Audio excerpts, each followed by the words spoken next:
दोस्तों आज के इस वीडियो में हम गैप के बारे में बात करने वाले हैं। आपने कई मर्तबा सुना होगा कि आज मार्केट जो है गैप अप खुला, आज मार्केट जो है गैप डाउन खुला। तो इस तरीके की जो वर्ड्स है वो आपके कानों तक पहुंचे होंगी। तो गैप अप और गैप डाउन क्या होता है, इसी के बारे में आज हम जो है डिस्कस करने वाले हैं। तो आपने कई मर्तबा कैंडलस्टिक चार्ट पे देखा होगा कि मार्केट जो है आज यहाँ पर क्लोज हुआ और उसके अगले दिन जो है मार्केट यहाँ पर ओपन हुआ। तो ये जो बीच का जो डिस्टेंस है या फिर जो डिफरेंस है उसको हम बोलते हैं क्या।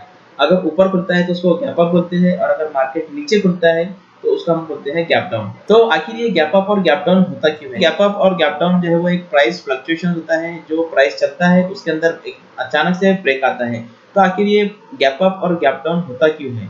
तो गैप अप और गैप डाउन के बेसिकली तीन रीजंस होती है। एक तो होती है अर्निंग्स। अगर कंपनी ने कोई रिजल्ट अनाउंस किया है तो उसके अगले दिन फौरन जो है वो मार्केट जो है उसको रिएक्ट करेगा। अगर रिजल्ट अच्छा है तो वो गैप अप खुलेगा और अगर रिजल्ट जो है वो खराब आए तो गैप डाउन खुलेगा। दूसरी एक रीजन ये होती है कि इकोनॉमिक डाटा की वजह से भी जो है प्राइस के अंदर आपको फ्लक्चुएशंस देखने को मिलते हैं। जैसे आरबीआई रेपो रेट्स वगैरह कम ज्यादा करती है, उसकी वजह से आपको फ्लक्चुएशंस देखने को मिल सकते हैं। थर्ड रीजन ये होती है कि कोई तो भी न्यूज जो है मार्केट के अंदर आ जाती है। जैसे कोई पॉजिटिव न्यूज आ गई, कोई अगर नेगेटिव न्यूज आ जाती है तो मार्केट अचानक से गिर जाता है। जैसे हमने कोविड के पीरियड में देखे थे कि कोविड जैसे ही आया था तो मार्केट में जो वो सडन एक गैप डाउन खुला था और वहां से मार्केट जो है वो क्रैश हुआ था। तो इस तरीके से आप जो है वो गैप अप और गैप डाउन को समझ सकते हो। तो गैप से हमको क्या पता चलता है? गैप से हमको सेंटीमेंट का पता चलता है। गैप से हमको प्रॉपर सपोर्ट और रेजिस्टेंस लेवल्स पता हो जाती है, जिसकी मदद से हम हमारे जो ट्रेडिंग डिसीजंस है वो आसानी से ले सकते हैं। गैप्स के 4 टाइप्स होते हैं: common gap, continuation gap, exhaustion gap और ब्रेकअवे गैप। तो चलिए चलते हैं हम चार्ट की तरफ और देखते हैं कुछ एग्जांपल्स। तो यहाँ पर मैंने एंजल वन प्लेटफॉर्म पे लॉगिन करके निफ्टी का डेली चार्ट ओपन किया। अब ये जो गैप्स होते हैं अगर डेली चार्ट पर बनते हैं तो ये काफी वैल्यूएबल होते हैं। लेकिन अगर ये डेली चार्ट से लोअर टाइम फ्रेम पे बनेंगे, फॉर एग्जांपल 1 आवर के टाइम फ्रेम पे, 15 मिनट के टाइम फ्रेम पे, तो ये जो 1 आवर और 15 मिनट के ऊपर जो गैप्स बनते हैं तो ये एक्चुअल में मार्केट डेप्थ का जो प्राइस डिफरेंस होता है उसकी वजह से बनते हैं। तो जो डेली चार्ट के ऊपर गैप्स बनेंगे, सेंटिमेंट्स, इकोनॉमिक डाटा, इनकी वजह से ये गैप जो है बनते हैं और ये प्रॉपरली वर्क करते हैं। तो उसी वजह से मैंने यहाँ पर जो है वो निफ्टी का डेली चार्ट ओपन किया। अभी यहाँ पर आप देखिए निफ्टी जो है वो यहाँ पर टॉप बनाया था और यहाँ से जो है वो नेक्स्ट डे यहाँ पर इसकी ओपनिंग हुई।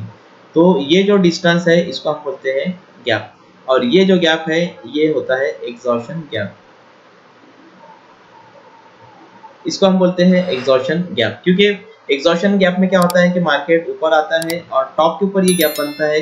तो ये जो गैप है एकदम से अपोजिट डायरेक्शन में बनता है, मींस यहाँ से जो वो हाई प्रोबेबिलिटी होती है कि मार्केट डाउन साइड में जाएगा। उसके बाद में यहाँ पर आपको जो गैप दिखाई दे रहा है इनको हम बोलते हैं कंटिन्यूएशन गैप।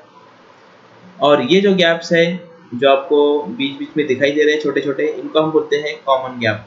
तो कॉमन गैप और कंटिन्यूएशन गैप और यहाँ पर ये जो है वो एग्जॉशन गैप।